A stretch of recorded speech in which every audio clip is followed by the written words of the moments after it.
Hello and welcome everybody to the Twins Off Daily podcast brought to you by twinsdaily.com. Oh boy, Twins territory, where do we begin? This epic collapse is just absolutely brutal.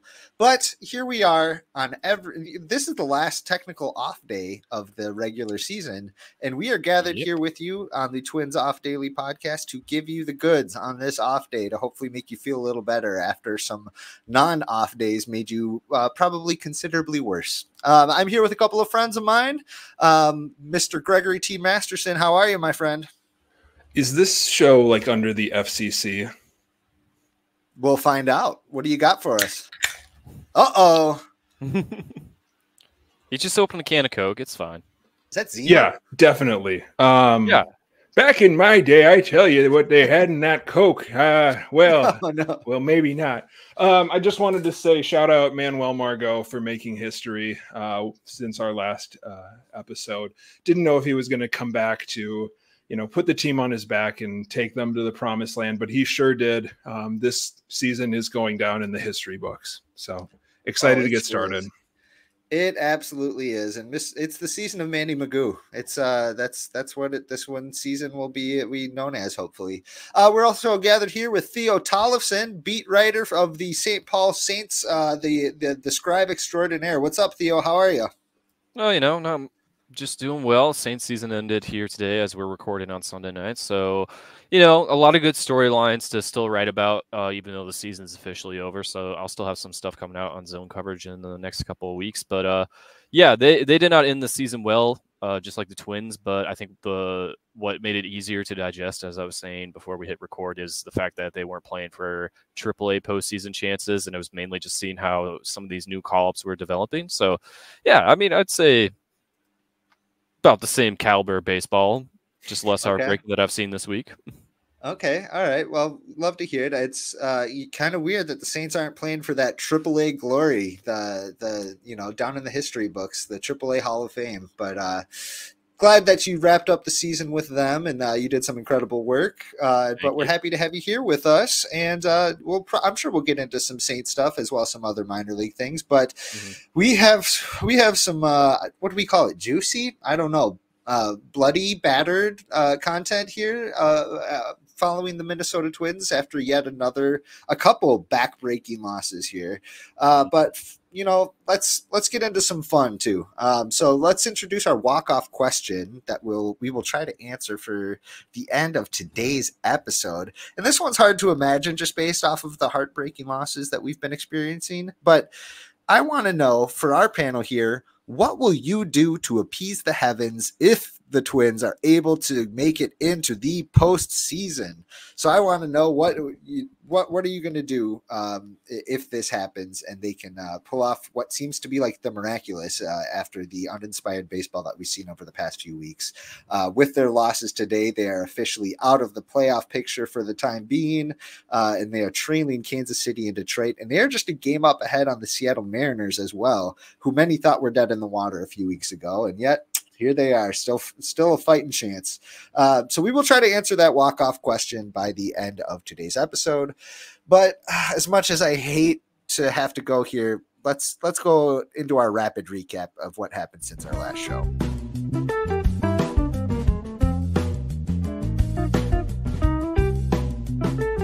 Woof. Woof, woof, woof. I know there's a bark at the park night coming up, but woof. Not if I have anything to say about it. Greg's going to be protesting. He's going to be out there like chaining himself to the gate 34 fence, to the gate out there. If they let him. If they let him. Yeah, who knows? If they let him. This is a free country. I don't need permission to protest. But you have to stay. I mean, you can still protest. It's just, can you chain yourself to the gate without... You know what? Gate 34, I believe, is within 500 feet of Senior Smokes, which we know has a restraining order against Greg Masterson. After we don't want to talk about the Senior Smokes. Send him to Gate 14 then. The incident. Anyway, takeaways from the last couple of series since our last show. The Minnesota Twins went 1-2 against the Cincinnati Reds. 1-3 against the Cleveland Guardians. It felt so much worse than that, though. And yet again, just one win in their series against Boston, going 1-2. That's a pretty brutal stretch. Some really must-win series there that they didn't have their best punches going for them. But let's talk about it. Who's hot? Who's not? I'm not the kind of person who says that loss needs to be diagnosed by any means, but there's certainly plenty to talk about of what has led them to this point for sure. So let's talk about it. Greg, what are some of your initial kind of reactions after the last few series here? I think heading into our most recent show, the story was the bullpen is a nightmare train wreck. Over the last handful of games, though, there were a couple of blow-ups, but the pitchers have been doing pretty well kind of across the board. Not like great, but it's at least gone in the right direction. I think that a lot of like the blow-ups or the blown leads that we have seen have been a little bit more just because they have no margin for error. But especially the starting rotation outside of Simeon Woods Richardson. It's been looking pretty nice. Woods Richardson hasn't been a train wreck, but until today, that all of that stuff kind of has gone out the window. And it's hard to kind of get the taste of what happened in both games of the doubleheader today out of our mouths. But I don't know. Like, I don't think that the pitching staff has been the abject train wreck that it had been the 3 weeks prior. The lineup has been just pretty miserable, though. Yeah, I was going to say, I can't tell if the pitching staff hasn't been an issue or whether it's just there's so much black smoke billowing out from this lineup that it's kind of clouding up every other department of play, if you know what I mean. The offense has just been so consistently abysmal over the last few weeks that it's hard to tell if even a competent, or I guess I should say above average pitching staff would be enough to pull them out of it. It's hard to figure that much out. But Theo, what do you think? What are some of your thoughts over the last, we can talk about just since our last episode, but really it's been the same story for the last 6 weeks or so with this team. You got the 2 blowout losses today. I mean, you had 2 blowout losses against Cincinnati, and then everything else has been right down the wire. Everything's been close just to secure the win, and aside from their win last Sunday against the Reds. So it's the definition of hot and cold, and it's not happening at the right time. And you're getting a lot more cold, and that's leading to this collapse here. And I think, the lineup is probably what I'm going to focus on more, because everyone's obviously pissed at the bullpen with what's happening there, and everyone's running on fumes. But I feel like, Carlos Santana, Matt Wallner, Correa, and Buxton should not be the only 4 guys putting going 1 for 4 at least. But that's what it's felt like over this time period. And I know Santana's probably fell off a little more in that time. And you can't really get too upset with Buxton and Correa because they've done their part for the most part since returning from the IL. But when the rest of the lineup isn't, picking up the slack, they're trying to help carry, then you get these losses that are just so gut-wrenching. And it's hard to bear, especially when everything was right in their favor, and now Detroit's surpassed them and are tied with Kansas City, where you think they should absolutely be. And Seattle, like you mentioned, is 1 game behind them. So it is going to be a flurry of a race to secure these last 2 wildcard spots in the American League, and I'm curious to see how it all plays out. And unfortunately, Minnesota might end up on the wrong end of this, and it's going to bring a lot of people pain, frustration, and the same talking points are going to keep going.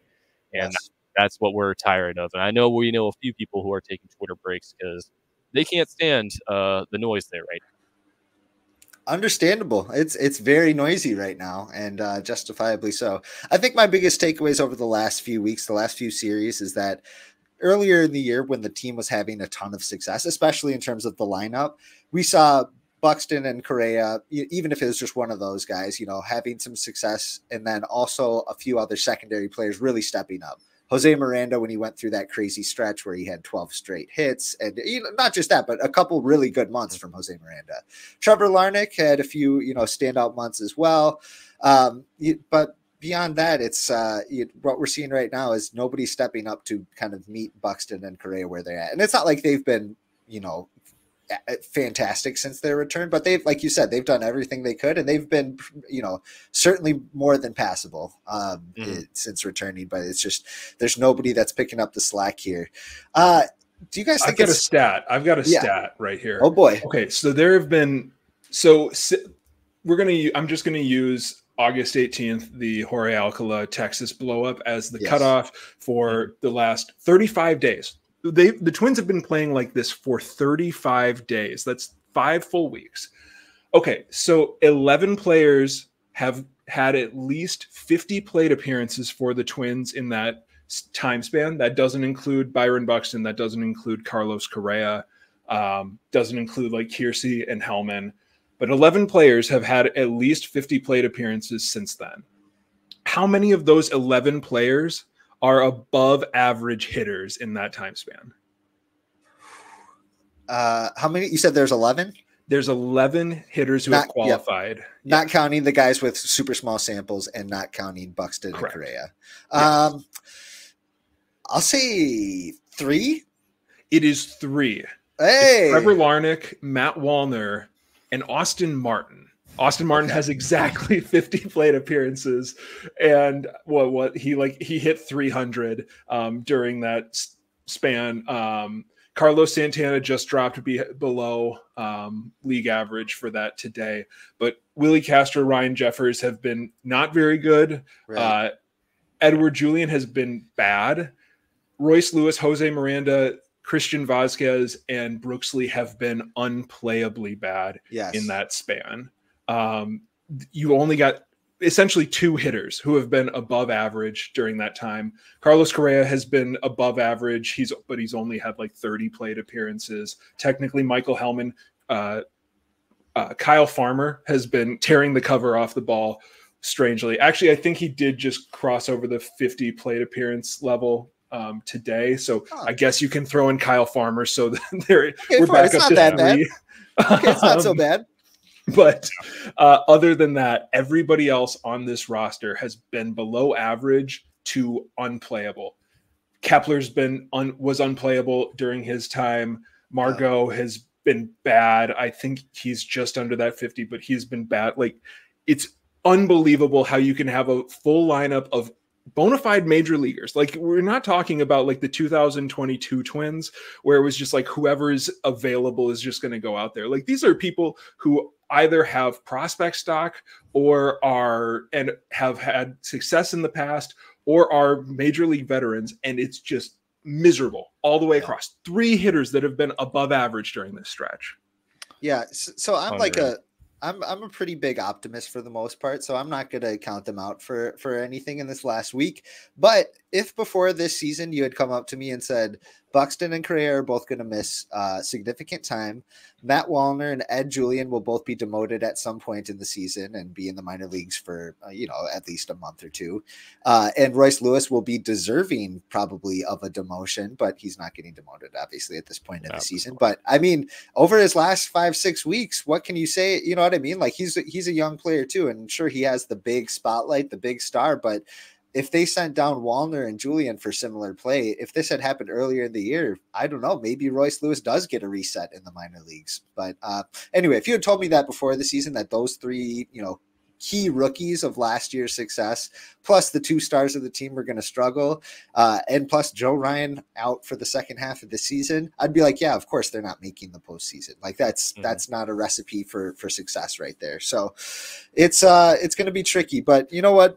Let's switch it over and talk about the St. Paul Saints for a little bit, especially since we have Theo gracing us with his presence today.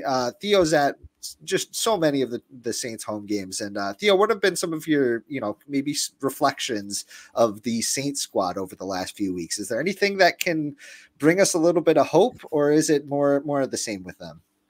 I think, Austin Martin might be able to give some hope, but they demoted him for Buxton's return, and I don't know if he's going to – I think he's like one of the few people who could be called up in this last week to, get playing time back and have things work out. But, yeah, I think everything that has gone well for them is nothing you can really count on happening in the final week of the season. What went well is going to be good signs for what's to come in 2025, and that's the fact that they had both Mark Araya and Corey Lewis, two of their top 10 prospects, called up in this last week of the season. They both made solid starts, both going 5 innings.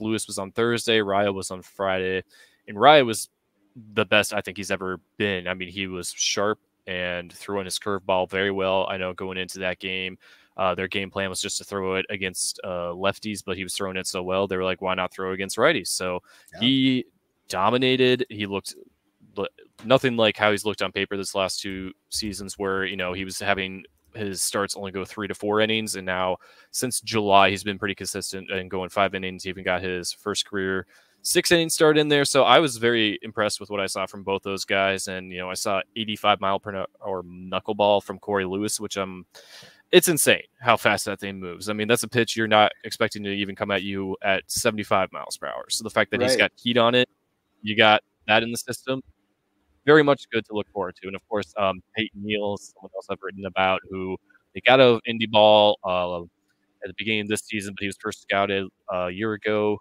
when he was with the Chicago Dogs, and he's just been a phenomenal, nice find for their system, and he's really added some depth and entertainment with the team, which I don't think a lot of people saw coming.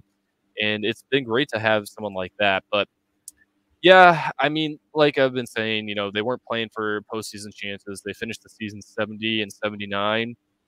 So, I mean, there were good moments for sure. I mean, seeing Randy Dobnak get back up this season, I know everyone loved that from a fan perspective. So it was good to see him get rewarded after 3 years of dealing with those injuries and battling back through the minors. So, yeah, I mean, there's some good nuggets to really look into, and I'll have more out in these next couple of weeks to really dive deep into what's to look forward in the future. But in terms of what help we can get, I don't know. It's looking pretty grim. Just real quick, what were your thoughts on Justin Topa? Topa looked pretty okay. His first rehab outing, which was like a 2-month absence, and that was Friday night. He gave up a 3-run home run that cost the Saints the game. So with him just, you know, having 12 outings this season, all of them coming in rehab games, I don't think they were really worried about that. And it's just a matter of how he's feeling, how he's responding to the pressure in the moments. Then he pitched again today, and he looked a lot better, only gave up a hit and then struck out a couple guys. So I think it's safe to say if there's going to be one transaction only from St. Paul to the Twins, it's going to be Topa being activated. But the problem with that is it's going to have to be a 40-man roster move since he's on the 60-day IL. So we'll see what happens there. But I think it's safe to say if anyone's going to be reinforcing them in this last week, it's him. Very interesting. How hilarious would it be if, you know, so there is so little action from them at the trade deadline, and, you know, maybe some of the justification could have been, well, you know, we still think Brock Stewart's going to come back and be a contributor for us, and Justin Topa is just right around the corner. How funny would it be if Topa did come back for this final week and just like pitched a couple of super crucial innings and like propelled them just as they had said at the deadline? I'm laughing at myself here. I would hope so. I loved hearing about Mark Araya. He is currently Twins Daily's number 10 ranked prospect in the Twins organization. He will surely be higher than that at the next update, just with all the graduations and because he had a pretty successful season on his own. But unfortunately, the minor leagues, there's still plenty to like down there, but with the Saints, no immediate help probably coming unless it's Justin Topa. You heard Topa it from and Martin. That's about it. Okay. Yeah. You heard it from Theo. He's the authority on this stuff. So we got to trust him on that. I've got a question for next year. Yeah. Theo, is Carson McCusker going to be the right-handed corner outfielder platoon guy that we've been begging for? Please tell me that the big dude who dings dongs is going to come and save us. Well, you know, talking to his independent ball coach, Pete Inkovilich, you know, the all-time home run leader in collegiate baseball history, he told me he's never seen a home run hit further by anyone than McCusker. And this is a guy who played against Canseco, McGuire in their prime steroid days. So who? If he's so, you know, I think there's a possibility June 1st, but he only had a month in AAA, so he's definitely starting the first 2 months of the season there. I would say after Memorial Day, we'll see him, but I don't count on anything before then. I'm salivating. It's also just a good baseball name, McCusker. It is. That is definitely a baseball name.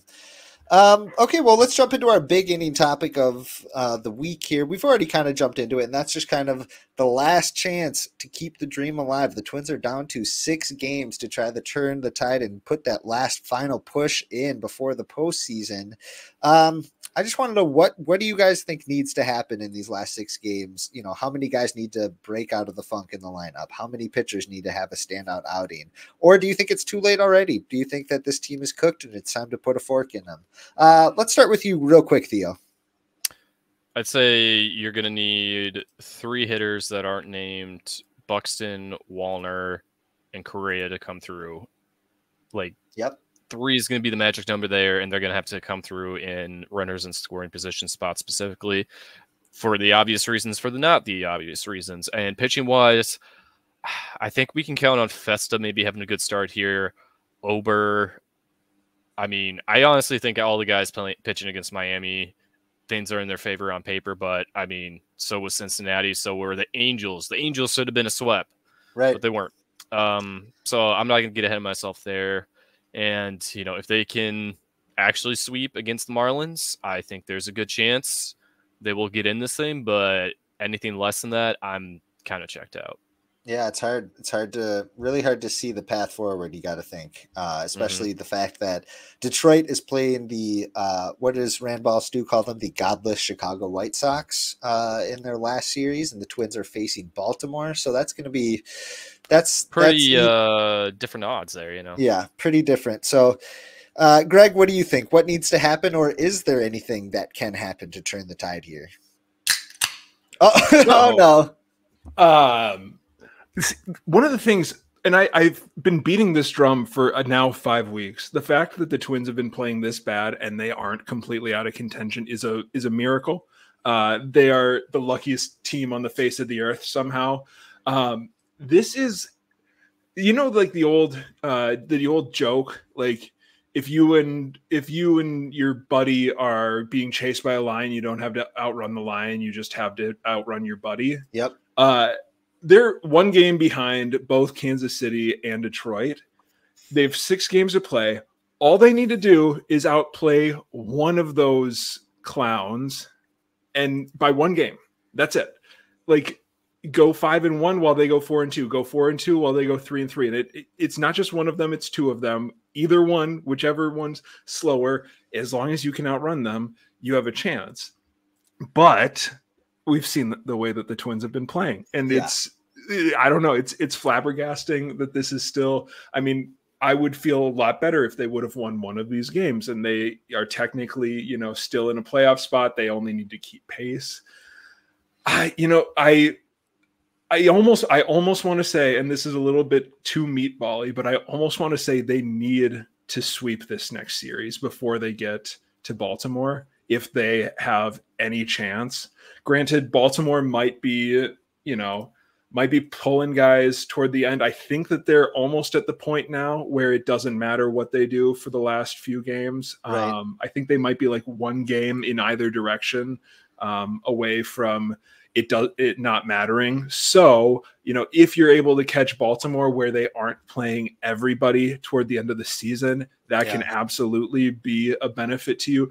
Obviously, they're not just going to like roll out a AAA team there or something like that. But man, you really need this next series to go well. And if not, you might as, I don't know. You're walking such a tightrope right here. And the good news is we're, I was just going to say they not have a better AAA team.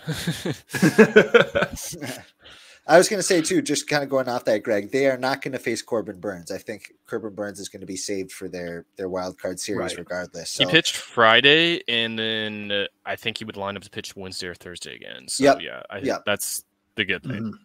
That's the good news because he's been bones.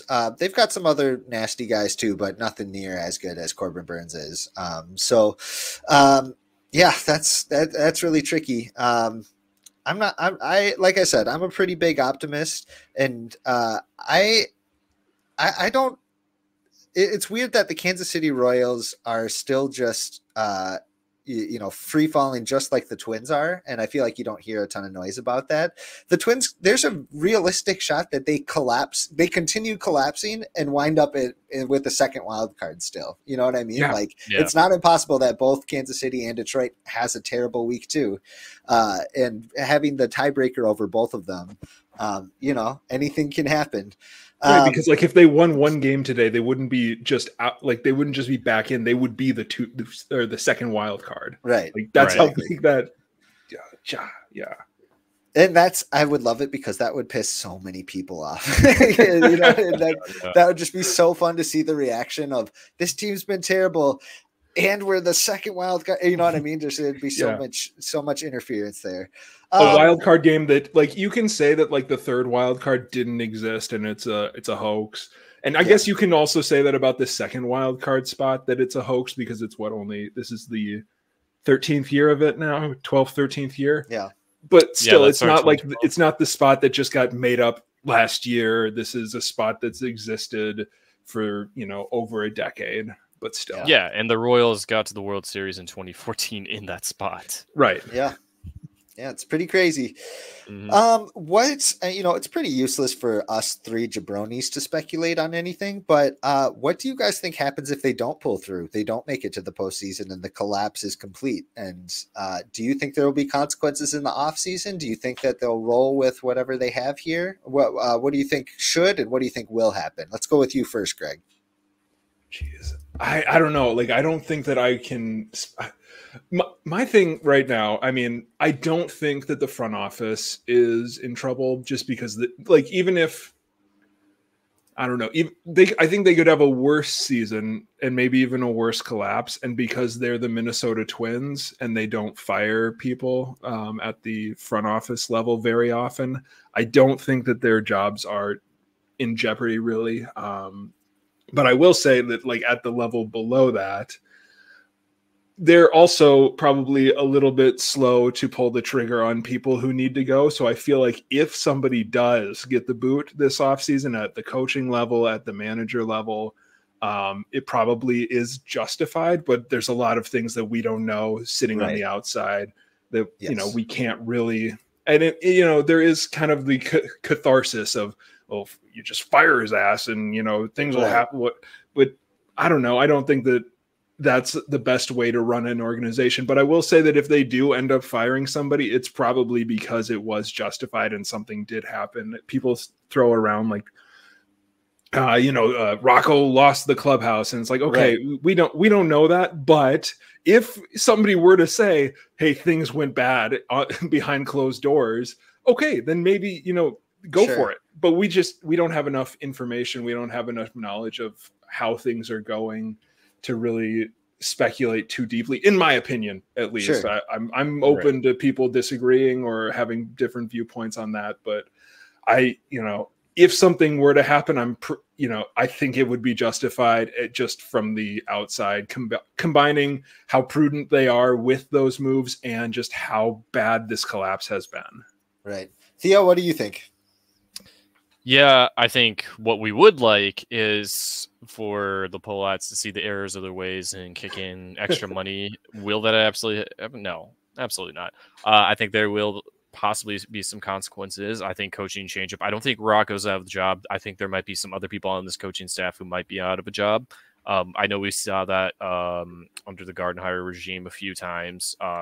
Nothing too severe. Obviously Rick Anderson, who was not the most favorite pitching coach of many people, especially when things were going bad in 2011, 2012. He was there till the end with Gardenhire as well. So I think they'll give, that's the thing. Rocco's done so well overall in his first, this is now 5, 6 seasons, that I think he's going to get more benefit of the doubt than they had with Paul Molitor in his time window.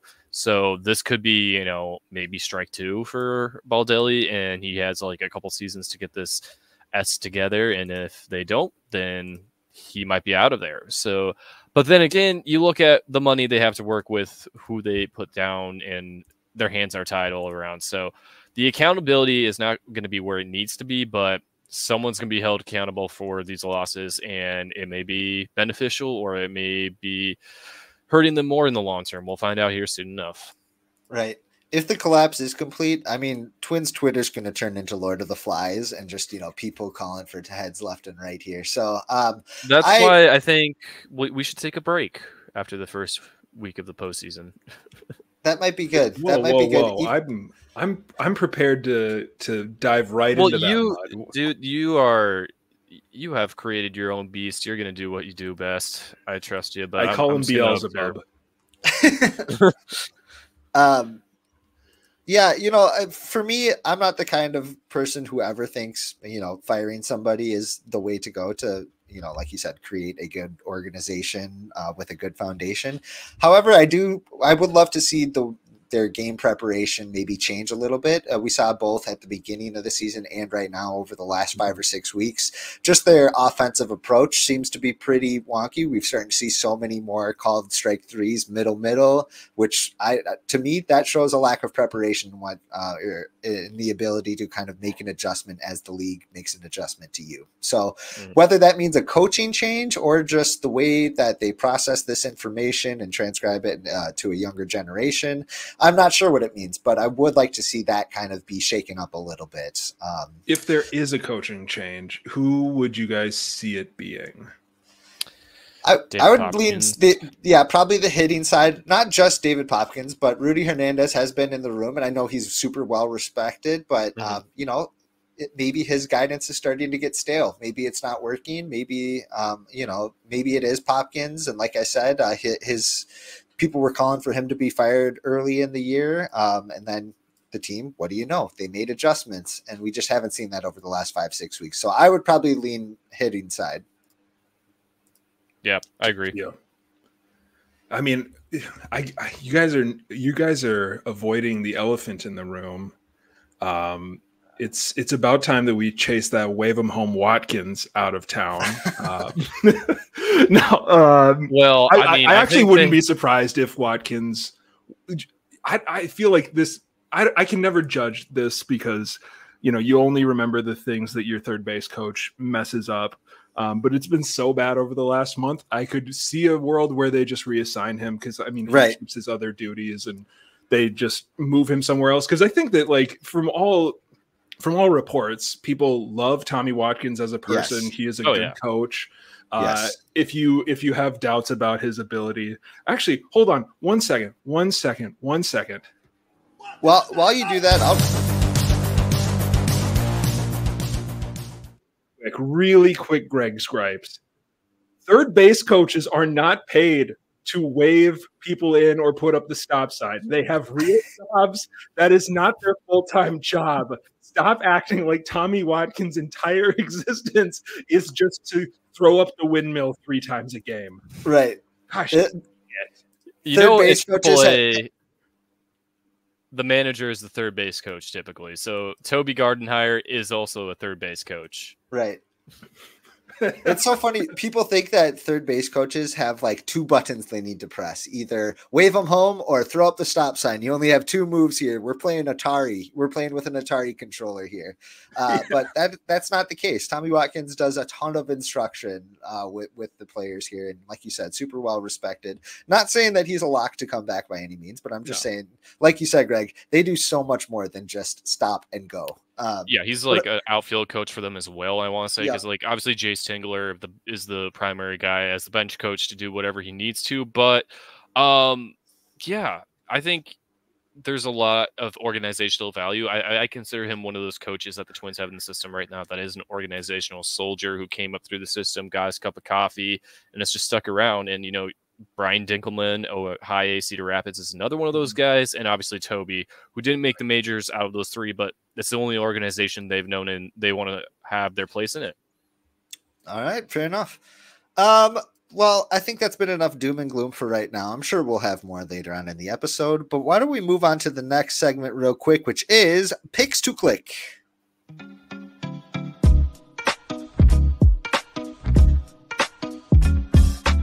Okay, so I'm going to explain the segment with the microphone right in front of my face because over the last 2 episodes I've forgotten to do that, and Greg has needed to remind me. Thank you, Greg. But with picks to click, with picks to click, here's what we do. We pick a different category that we track between now and next episode. And next week's episode is going to be next Monday, which, regardless of if they make the postseason or not, will be an off day for the Minnesota Twins. Sadly, there will be no game 163.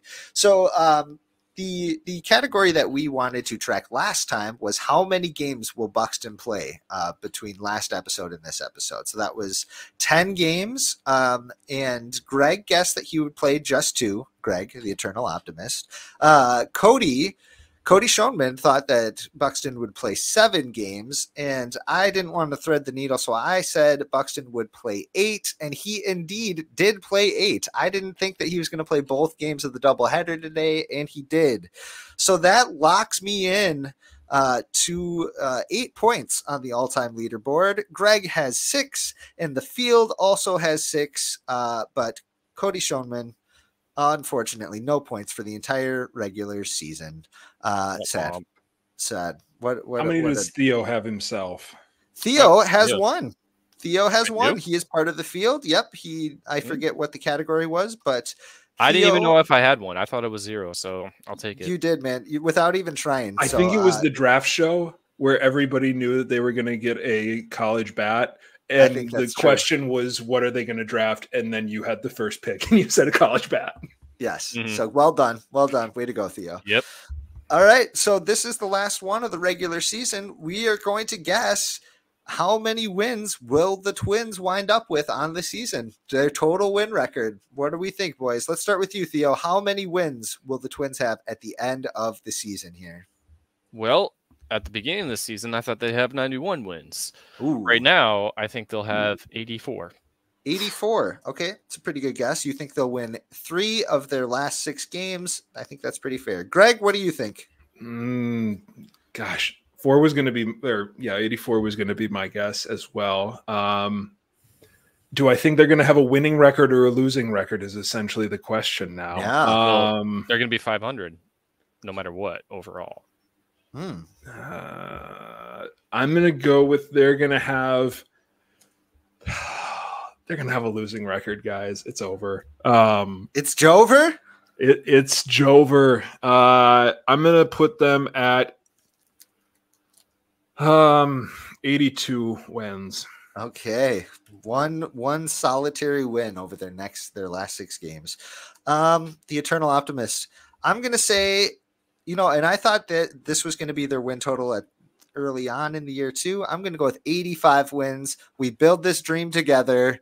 Standing tall forever. Nothing's going to stop us now. They'll get 85 wins, just barely sneak into the playoffs.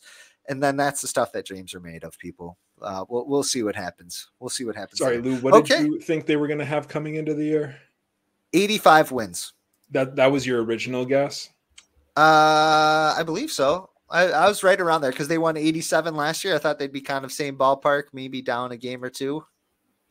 I think I said 88, so I guess I'm the optimist here. No, I said 91, so I was the optimist here. Well, no, between the two of us. Oh, the guest can't be the eternal optimist.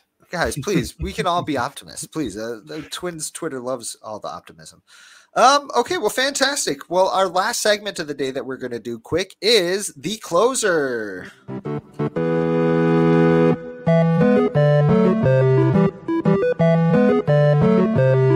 Okay, so we are going to do an edition of blind lineups, and how this works is I will go we'll go one person at a time. In the first round, I'll go with Greg, and I'm going to give out a different Twins player from across history. I'll give 9 different players, and he has to put them each in the batting order and at a defensive position of his choosing. Greg, would you like the opposing starting pitcher to be left-handed or right-handed? We're going to go righty. Righty, okay. So these Twins are facing a right-handed starting pitcher, and we are going to start us off here with Jake Cave. Jake Cave is going to be playing right field and batting 8th. Okay. That's a good start. How about Eddie Rosario? See, this is yeah, I'm gonna bat him. Wait, oh, this is not great. Hold on 1 second. I need to the numbers on the spreadsheet are. Yeah. Producer Lenny has to do some edits here real quick, folks. I do. So far, he has Jake Cave.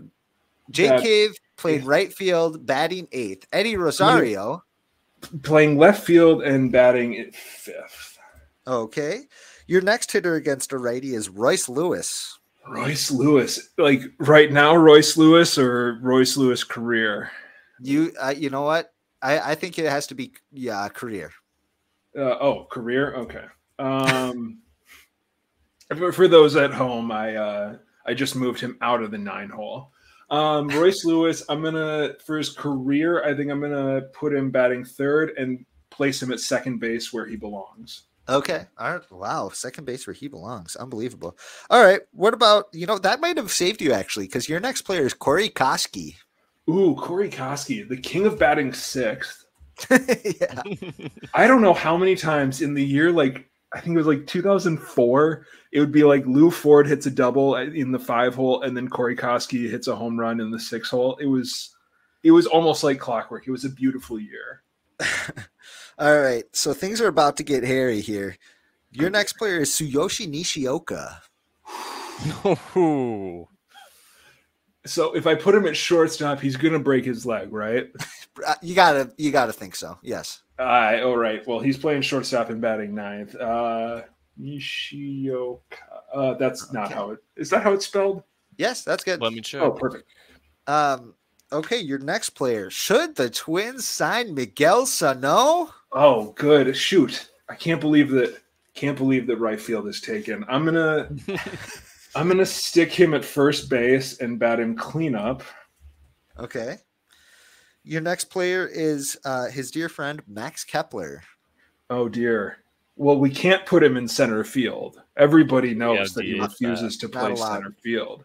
Let's summon 2019 Max Kepler and put him at DH in the leadoff spot. Okay, that's pretty interesting. So I still have catcher and center field to go. Okay, well, this might be easy then. Your next player is Joe Mauer. Ooh, Joe Mauer. You're not going to put Williams Astudillo as the last option and make me play him in center field, are you? I go by the random name generator, Greg. This is. I have some values here, so go ahead. Well, he's going to bat in the 2 hole. I'm going to do what Gardy never would and bat him in the 2 hole. Gardy batted him in the 2 hole a lot. I don't know what you're talking about. Not by his own will.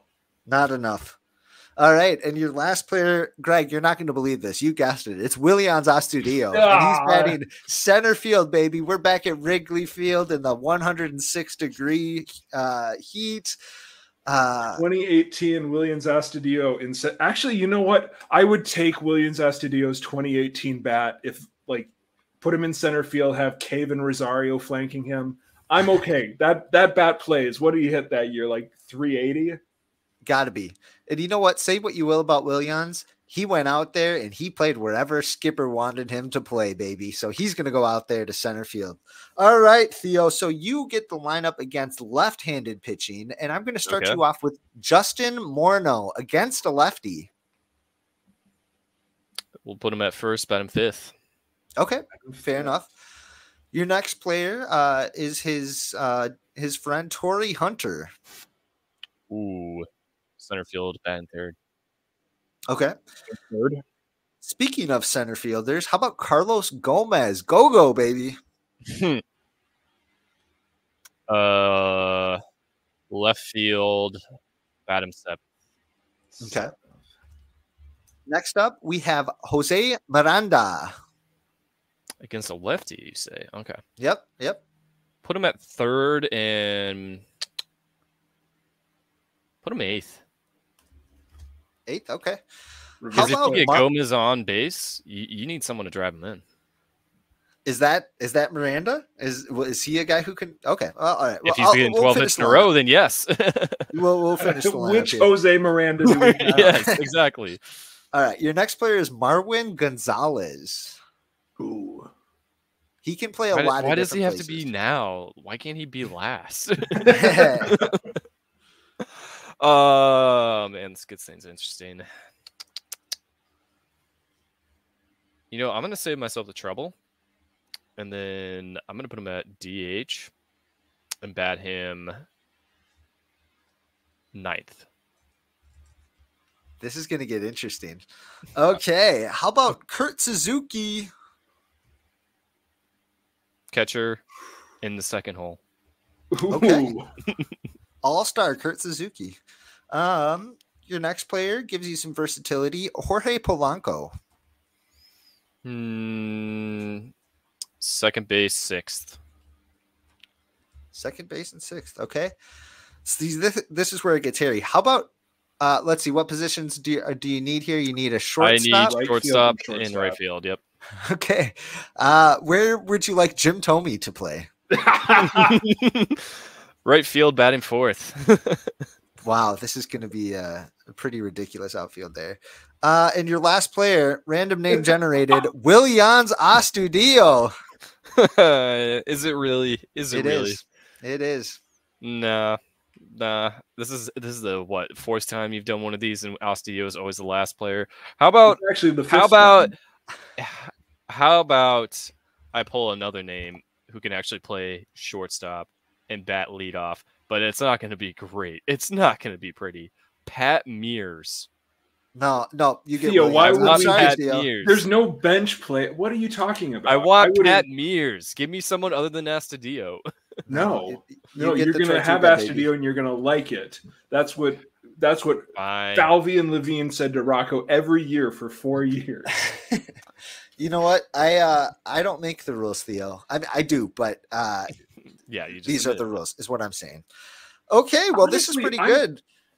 For our listeners here, Prime could have been an all right fielder, like young Jim Thome, who was playing. He was a third baseman, yeah.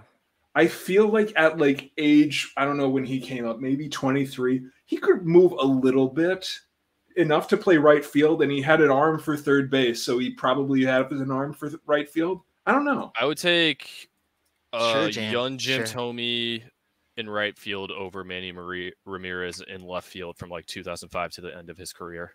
Yeah. Yeah. Would you take him over Manny Magoo? No. Good. All right. Okay. You want to read off the lineup? Yes.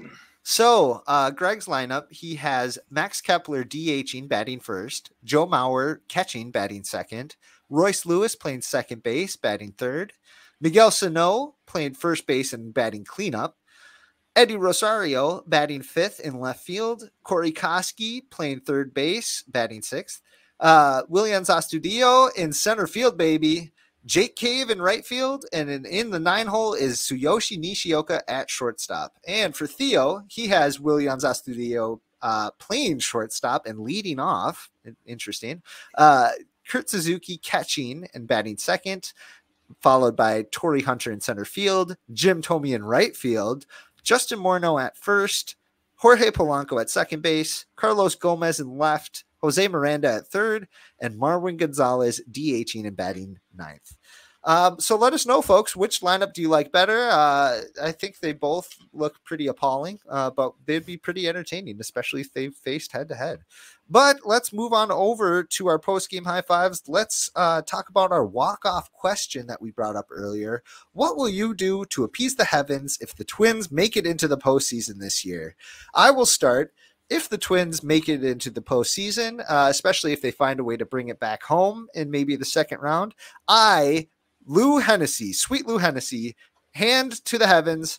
I promise I will do a 9x9x9 challenge. That's 9 hot dogs and 9 beers and 9 innings of baseball. I'm going to do it if they make it back home for a playoff game. Greg, what are you going to do? So I think that this one was kind of decided for me. I put up a tweet a couple days ago that asked I basically said, I will do whatever the top comment says if the Twins win a single playoff game. The highest vote getter was a Cleveland fan who proposed that I tweet only in Spanish for the entire 2025 season. So I'm going to go with that for if they win. And how I'm going to do it, it's going to be a loophole. Now I'm blanking on what the Spanish word for only is, but every single one of my tweets is going to contain the word, whatever the Spanish word for only is. I'm blanking on solo. it. Solo. Yes, yes, obviously. That's obviamente, señor Gregorios. Yes. Obviamente. But if I'm going to go with the second highest one for if the Twins win or get into the playoffs, I will purchase a Manuel Margot City Connect jersey with whatever number he goes 0 for as a pinch hitter. Right now we are at 30, I believe, is the official count as of today. If it gets any higher, I will go higher with that. But for right now, it would be a Manuel Margot. Actually, I would have it be Manny Magoo across the back, 30 City Connects jersey. Awesome. We will hold you to that. Theo, what do you think? What are you going to do? I don't have such notoriety as Greg to have to go get the Manny Magoo jersey. So,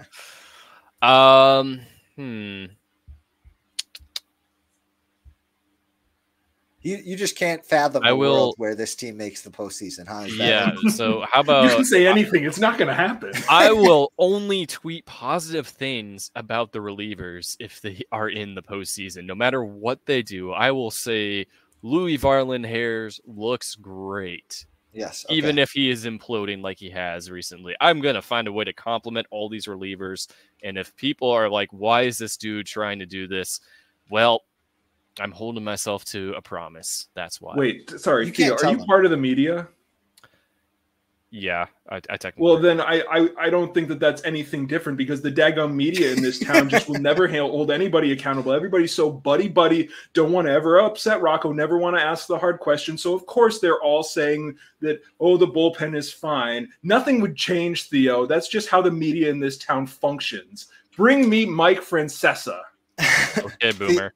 We're just Theo and I are just a bunch of bootlickers. That's how it goes. No, that's obviously how we operate. Because clearly, okay. Well, we will hold each other to this if it happens, and we will find out at our next episode, which is called holding each other accountable. We will hold each other accountable in the next episode, which will be next Monday, September 30th. Rain or shine, baby. We'll be here to talk about it. But for right now, thank you to Theo Tollefson. Thank you, Greg T. Masterson. And thank you, dear listeners. Please like and share this. And as always, everybody, stay sweet.